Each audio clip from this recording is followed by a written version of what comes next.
నమస్కారం mega fans. Box office వద్ద boss వేట మళ్లీ మొదలైంది. సంక్రాంతి అంటేనే మెగాస్టార్, మెగాస్టార్ అంటేనే రికార్డులు. బాల్తేరు వీరయ్య తర్వాత మళ్లీ ఆ రేంజ్ వింటేజ్ బాస్ ని మనం ఈ సినిమాలో చూస్తున్నాం. అనిల్ రావిపూడి దర్శకత్వంలో వచ్చిన మన శంకర వరప్రసాద్ గారు సినిమా ప్రేక్షకులను ఏ మేరకు మెప్పించింది? అసలీ సినిమాలో చిరంజీవి గారి మ్యాజిక్ ఎలా ఉంది? Let's get into the video. Cinema కథేంటి? ఈ సినిమాలో చిరంజీవి గారు శంకర వరప్రసాద్ అనే సెక్యూరిటీ ఏజెన్సీ చీఫ్ అడ్వైజర్గా కనిపించారు. ఒక బిజినెస్ ఉమెన్ నయనతారతో ప్రేమ, పెళ్లి, ఆ తర్వాత ఆమె తండ్రి సచిన్ ఖేడేకర్ వల్ల వచ్చే గొడవలు, విడిపోవడం, ఇది బేసిక్ లైన్. కానీ ఆ కుటుంబంలోకి చిరు మళ్లీ ఎలా ఎంటర్ అయ్యారు?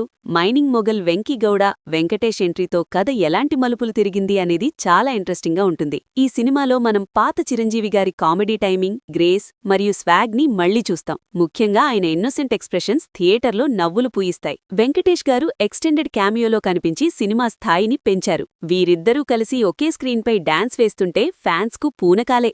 ఎక్కడా బోర్ కొట్టకుండా హిలేరియస్ సీక్వెన్సులతో సినిమా ప్యాక్ చేయబడింది. మాస్టర్ రేవంత్ ఎపిసోడ్స్ హైలైట్ అని చెప్పొచ్చు. భీమ్ సీసీరోలియో అందించిన పాటలు, ముఖ్యంగా మీసాల పిల్ల మరియు శశిరేఖ పాటలు వినడానికి, చూడడానికి చాలా బావున్నాయి. చిరంజీవి గారి అన్స్టాపబుల్ లెగసీ సినిమా పక్కన పెడితే చిరంజీవి గారి ప్రస్థానం ఒక అద్భుతం. తెలుగు సినిమా చరిత్రలో 8 ఇండస్ట్రీ హిట్స్ అందుకున్న ఏకైక హీరో ఆయనే. పద్మభూషణ్ 2006 మరియు పద్మవిభూషణ్ 2024 వంటి అత్యున్నత పురస్కారాలను అందుకున్నారు. కేవలం నటుడిగానే కాకుండా చిరంజీవి చారిటబుల్ ట్రస్ట్ ద్వారా వేలాది మందికి రక్తాన్ని, కంటిచూపును అందిస్తూ నిజమైన మెగాస్టార్ అనిపించుకున్నారు. రీసెంట్గా గిన్నీస్ వరల్డ్ రికార్డ్ కూడా సాధించి ఇండియన్ సినిమా గర్వించదగ్గ స్థాయికి చేరుకున్నారు. సినిమాలో నిర్మాణ విలువలు బావున్నాయి. అనిల్ రావిపూడి తన గత సినిమాల కంటే బెటర్ వర్క్ అందించారు. కథలో అక్కడక్కడ రొటీన్ ఫీల్ ఉన్నా మెగాస్టార్ వన్ మ్యాన్ షో ఆ లోపాన్ని కవర్ చేసేస్తుంది. ఈ సినిమాకు వివిధ రివ్యూ వెబ్సైట్లు 3.25 రేటింగ్ ఇస్తున్నాయి. ఫైనల్ గా చెప్పాలంటే మన శంకర వరప్రసాద్ గారు ఒక పక్కా ఫ్యామిలీ ఎంటర్టైనర్. మీరు వింటేజ్ బాస్ ని మిస్ అవుతుంటే వెంటనే థియేటర్కి వెళ్ళిపోండి.